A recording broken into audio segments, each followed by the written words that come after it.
오늘 주연 후 마지막 주일입니다. 수요일 되어지면 제2수요일로 불려지는 수요일이고 사순절이 시작이 됩니다.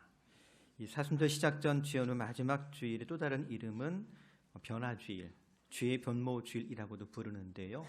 주님께서 변화산에 올라가셔서 그 몸이 변하신 사건을 기념하는 그런 주일입니다. 이 변화산 사건은 주님께서 예루살렘에 올라가셔서 십자가의 고난을 받으실 것이라고 하는 것을 예고하는 사건이기도 했고, 또 그 고난 받으심이 영광을 위한 것임을 알게 하는 사건이기도 했습니다. 한번 생각해 보기 바랍니다. 주님께서 입으신 옷에서 광채가 나고 주님께서 모세와 엘리야와 대화하신 그 장면이 얼마나 환상적이고 황홀한 장면이었을까요? 그래서 누가복음의 기록을 보면 이런 기록이 있습니다. 9장 33절인데요. 두 사람이 떠날 때에 베드로가 예수께 여짜오되 주여 우리가 여기 있는 것이 좋사오니 우리가 초막셋을 짓되 하나는 주를 위하여 하나는 모세를 위하여 하나는 엘리야를 위하여 하사이다 하되 자기가 하는 말을 자기도 알지 못하더라. 그러니까 베드로는 얼마나 좋았던지 정신을 차렸대요, 못 차렸대요? 그러니까 정신 못 차릴 정도로 좋아서 그곳에서 떠나고 싶지 않았더랍니다.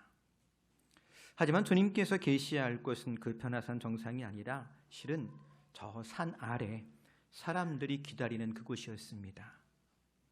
그곳에서 기다리는 사람들, 어떤 사람들이 기다리고 있었을까요?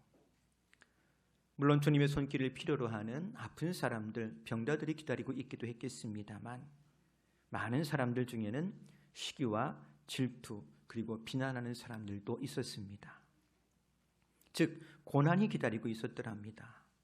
그래서 우리는 그렇게 변화산 사건 이후에 예루살렘을 향해 나아가시는 그 주님의 걸음, 그 길을 가리켜서 십자가의 길이라고 부릅니다. 그런데 한 번 더 생각해 보세요.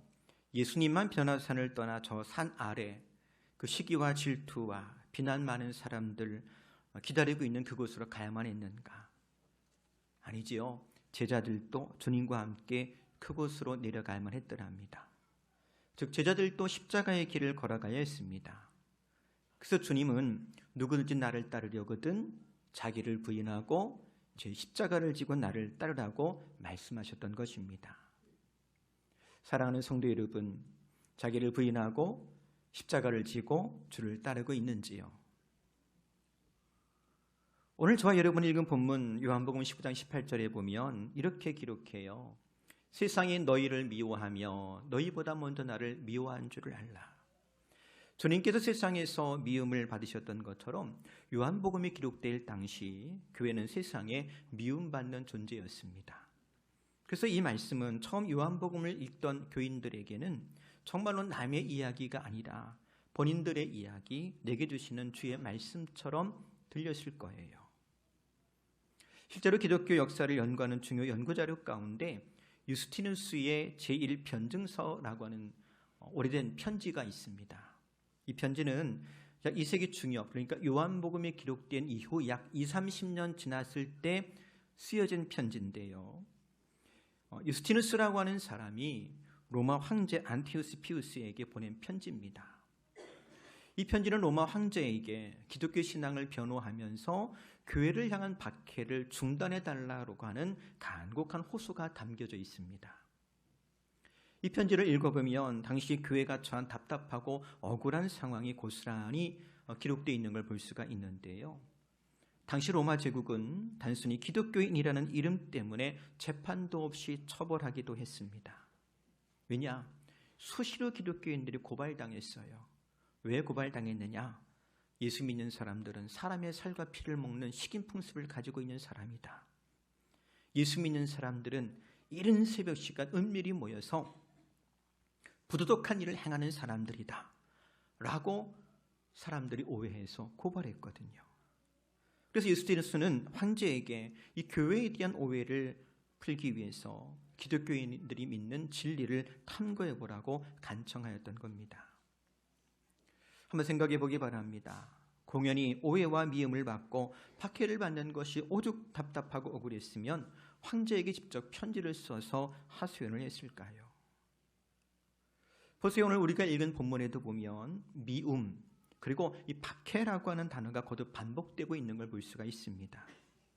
요한복음이 기록될 당시 이것이 그리스도인들의 일상이었던 것입니다.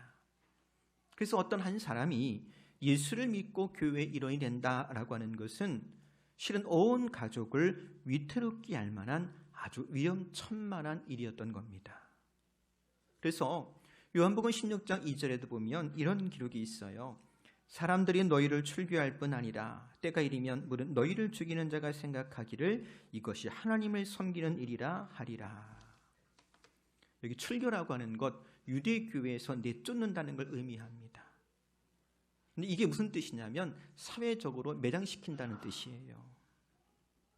혹 우리 중에 자녀가 학교에서 따돌림을 당해서 고통받은 경험이 있는 가정이 있을지 모르겠어요. 말도 못하게 속상하고 분합니다. 그 정도로 그치는 것이 아니고요. 온 가족이 피를 마르게 하는 고통을 경험합니다. 근데 바로 예수 믿는 사람들이 그런 고통을 당했다는 겁니다. 게다가 예수 믿는다는 이유만으로 생명을 위협당하기도 했어요. 근데 사람들이 위협을 하면서 어떻게 생각했느냐? 하나님을 섬기는 일처럼 여긴다는 겁니다. 이게 무슨 뜻이냐면 여러분 하나님 섬길 때 어떻게 섬깁니까? 억지로 합니까? 혹은 시켜서 합니까? 억지로 시켜서 하나님 섬기는 사람 없을 거예요. 시키지 않아도 자원하는 마음으로 기쁨으로 열심히 하고 있지요. 맞아요. 근데 사람들이 교회를 박해할 때, 성도를 위협할 때 자원하는 마음으로 기쁨으로 열심히 했다는 거예요. 그래 누구도 막을 수가 없습니다. 그런 당시의 교회와 성도들이 얼마나 큰 어려움을 겪었겠으며 그들이 상처가 컸겠습니까? 그러다 보니까 교회 안에는요, 믿음을 버리는 사람도 나타나기 시작하고 자녀들이 교회를 떠나는 것도 있을 법한 일이 되고 말았더랍니다. 생각해 보면 오늘날 우리는 참 행복한 신앙생활을 하고 있는 거예요. 그렇지요? 집사가 되고 권사가 되고 장로가 되고 목사가 되면 꽃다발을 받고 박수를 받는 것이 당연히 여겨지는 그런 시대에 저와 여러분이 신앙생활합니다. 하지만 천만에요. 사실 주님을 따른다라고 하는 것은 말 그대로 십자가 지고 주를 따라가는 것입니다. 어떤 한 사람이 교회에서 직분을 받는다라고 하는 것은 사실 번호표를 받는 것과 다름이 없었습니다. 어떤 번호표였을까요?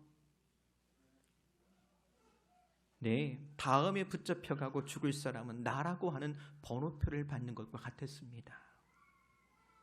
물론 우리가 그 옛날처럼 예수 때문에 따돌림을 당하고 생명의 위협을 받는 것은 아닐 겁니다. 그래도 신앙생활 하다 보면 때론 휘청할 만큼 위협적인 도전도 있습니다. 때론 낙심할 만한 일을 만날 때도 있을 겁니다. 그것이 안으로부터 오는 위기일 수도 있고 관계의 문제일 수도 있고 외부적인 요인일 수도 있을 겁니다. 그렇지만 그런데도 어떤 한 사람이 여전히 예수 믿기를 포기하지 않는다면 그건 어떤 이유 때문일까요? 그 이유는 과거나 오늘이라 같은 이유일 텐데 같이 한번 해볼까요? 사랑 때문에. 무엇 때문에 신앙을 포기하지 않는다고요? 사랑 때문에요. 맞아요. 그래서 교회 생활은, 신앙 생활은 사랑 때문에 하는 것이고 사랑 때문에 버티는 겁니다. 오늘 우리가 읽은 본문에 보면 사실 이 본문은 15장 1절 포도나무 비유로부터 시작합니다. 1절에 이렇게 기록하지요. 나는 참 포도나무여 내 아버지는 농부라. 원래 이 포도나무라고 하는 표현은 구약 성경에서 이스라엘을 상징하는 표현 가운데 하나였습니다. 근데 주님은 참 포도나무라고 하는 표현을 통해서 새로운 이스라엘을 소개해 주세요. 그게 누구냐? 세상에서 택함 받은 사람들, 즉 교회를 가리킵니다. 요한복음 15장 19절을 같이 읽어볼까요? 너희가 세상에 속하였으면 세상에 자기의 것을 사랑할 것이나 너희는 세상에 속한 자가 아니요 도리어 내가 너희를 세상에서 택하였기 때문에 세상이 너희를 미워하느니라. 1번 세상에 속하지 않은 사람들, 속하지 않았기 때문에 미움을 받는 것 어쩌면 당연할 겁니다. 그럼 우리 어디에 속했는가? 2번 주님께서 우리를 택해 주셨답니다. 즉 그리스도에게 속한 사람이에요. 그리고 여기 에클레오, 택하다라고 하는 말이 에서부터 에클레시아, 교회라고 하는 말이 나왔습니다. 생각해 보기 바랍니다. 주님께서 이 포도나무 비유를 통해서 택함 받은 우리에게 그리고 교회에게 하고 싶은 말씀은 무엇이었기에 이 포도나무 비유를 말씀하셨을까? 이 포도나무 비유를 통해 주님께서 정말로 하고 싶은 그 말씀이 요한복음 15장 17절에 기록되어 있어요. 내가 이것을 너희에게 명함은 너희로 서로 사랑하게 하려 함이라. 포도나무 비유를 통해서 주님께서 하고 싶은 말씀이 뭐라고요? 서로 사랑하라는 거예요. 즉 주님께서 세상에 수많은 사람 중에 우리를 택하여 교회가 되게 하신 것은 사랑 때문입니다. 그래서 요한복음 15장 12절에 보면 이렇게도 말씀하세요. 내 계명은 곧 내가 너희를 사랑한 것 같이 너희도 서로 사랑하라 하는 이것이니라. 계명이 뭡니까? 계명이라고 한다면 해도 되고 안 해도 되고 그런 것이 아니라 반드시 따르고 순종해야 되는 것이 계명이지요. 그래서 묻습니다. 여러분 서로 사랑하고 있습니까? 혹 사랑한다라고 하면서 여전히 이기적이거나 혹 자기 권리만을 주장하고 혹은 편가르기 하고 있지는 않은지요. 그래서 주님께서 말씀하세요. 내가 너희를 사랑한 것 같이, 이 말을 좀 달리 표현한다면 이렇게 바꿀 수 있을 것 같아. 같이 해볼까요? 사랑한다면 주님처럼, 사랑한다면 누구처럼요? 주님처럼요. 보세요. 사실 저도 알고 여러분도 압니다만 정말 사랑하기 힘든 사람을 만날 때도 있어요. 그렇지만 주님께서 당신을 따르는 제자들 가운데 하나가 은30에 당신을 팔아넘길 것을 알면서도 또 제자들이 당신을 버리고 배신하고 다 도망칠 것을 아셨음에도 그들을 사랑하시되 끝까지 사랑하셨다라고 성경이 말씀하시잖아요. 우리도 사랑함으로 주님께서 하나 되게 하신 것을 지켜나갈 수 있기를 소망합니다. 그게 교회예요. 어떻게 그 하나 되게 하신 걸 사랑으로 끝까지 지켜나갈까? 여러분 주님의 마음을 구하기 바랍니다. 우리말에 그런 말이 있죠. 미운 자식. 사람이 미울 때는요, 괜히 주는 것도 없는데 미울 때가 있어요. 그게 사람 마음이더라고요. 하지만 그렇게 주는 것 없이 미워만 하지 말고 떡 하나 더 주세요. 밥 한 번 더 사주세요. 커피 한 잔 더 사주세요. 그러다 보면 마음도 높겠죠. 보세요. 주님께서도 은30에 당신을 팔아넘길 제자 가룟 유대에게 떡 한 조각을 더 주셨더라고요. 그렇죠? 요한복음 이렇게 말씀하시잖아요. 제가 성찬때 떡을 열심히 떼주는 이유가 있다니까요. 또 옆에 사람이 혹이라도 자꾸 나에게 밥 사주고 커피 사주걸랑, 아, 이 사람이 나를 무척 뭐하고 싶은가 보다, 사랑하고 싶어 하나 보다. 그럼 그 사랑에 응답하기 바랍니다. 물론 물에 빠진 사람 건져 주었더니 보따리 내놓으라는 사람도 있지요. 영화 부당거래에 보면 영화배우 유승범이 했던 유명한 대사가 있어요. 호의가 계속되면은 그게 권리인 줄 알아요. 간혹 이처럼 정말 억지스러운 사람도 있지만 그래도 사랑한다면 누구처럼? 예수님처럼 사랑할 수 있기를 바랍니다. 그리고 한 걸음 더 나아가서 내 마음이 그 어떤 사람처럼 억지스럽지 않기를 바랍니다. 어떻게 해요? 예수님처럼 자기를 부인함으로. 어릴 적에 하나밖에 없는 남동생하고 참 많이 다투면서 컸어요. 저하고 딱 13개월 차이 나요. 참 다투면서 컸거든요. 나중에 성인 되어서 저는 한국에서 목회하고 제 동생은 필리핀에서 목회를 시작했어요. 그래서 산임 목회하고 선교하고 우리 교회 단기선교팀 가는 교회하고 선교지가 다 동생이 세운 거예요. 근데 10년 동안 거기서 목회하고 선교 활동하면서 공부도 손에 손 놓지 않더니 필리핀의 홀리 엔젤 유니버시티라고 명문대학이 있거든요. 거기서 한국인 최초로 교육학으로 철학박사학위를 받았어요. 그래서 부모님 초청해가지고 학예 수여식을 했습니다. 저는 한국에 있으면서 동생하고 통화를 하고 축하한다고 고생했다고 그렇게 대화를 마치고 전화를 끊을 때쯤 됐는데 동생이 저한테 뭐라고 그러냐면 형하고 나하고 초등학교부터 대학원까지 학력이 똑같았는데 이제 나는 박사다 그러더라고요. 그 말을 듣고 제가 우리가 그렇게 크면서 다투며 큰 이유가 다 있었구나. 뭐 때문에? 그 13개월 그 차이 경계심 때문에. 그래서 저는 성경 읽으면서 가인과 아벨 이야기 혹은 에서와 야곱 이야기 충분히 이해합니다. 물론 그렇다고 제가 동생 말을 듣고 기분을 나빠했거나 혹은 동생을 질투한 건 아니에요. 근데 여러분 그것 아세요? 고린도전서 3장 3절에 보면 사도 바울이 택함받은 고린도 교인들을 향해 적은 책망과 탄식이 기록되어 있어요. 너희는 아직도 육신에 속한 자로다. 너희 가운데 시기와 분쟁이 있으니 어찌 육신에 속하여 사람을 따라 행함이 아니리요. 그리스도께 속한 줄 알았는데, 그리스도 예수를 따라가는 줄 알았는데 아니요, 여전히 육신에 속한 사람도 있고 예수를 따르기보다는 여전히 자기중심적이고 그래서 시기하고 자기 권리를 위해서 파당을 짓고 분쟁하는 사람들, 자기를 부인하지 못한 사람들이 있었더라는 거예요. 성도 여러분, 고린도 교회를 통해 알 수 있듯이 여전히 택함받은 우리가 그리스도 예수 안에서 서로 사랑하며 주께서 하나 되게 하신 것을 굳게 지켜 나가야 할 이유가 있는 것은 우리가 너무나도 쉽게 시기와 질투 혹은 경쟁심에 사로잡히기 때문일 겁니다. 그래서 초대교회 성도들이 교회 밖에서 오는 도전과 시련을 마주했다면 오늘 우리는요, 육신에 속한 인간적인 문제를 직면하고 있다라고 말할 수 있을 거예요. 그래서 다시 한번 강조합니다. 그리스도 예수의 마음을 구하고 서로 사랑하는 저와 여러분 되기를 바랍니다. 그리고 그리스도의 몸된 교회가 마땅히 해야 될 그 일, 주께서 피로 값주고 교회를 세우신 그 목적에 더욱더 집중할 수 있기를 바랍니다. 오늘 읽은 본문 21절에 보면 이렇게 이르세요. 그러나 사람들이 내 이름으로 말미암아 이 모든 일을 너희에게 하리니 이는 나를 보내신 이를 알지 못함이라. 모르면 어떻게 되나요? 독생자를 보내신 하나님을 모르면 어떻게 돼요? 그 마지막은 멸망이잖아요. 그러면 어떻게 해야 되겠습니까? 그들에게 전하고 알려줘야 되겠지요.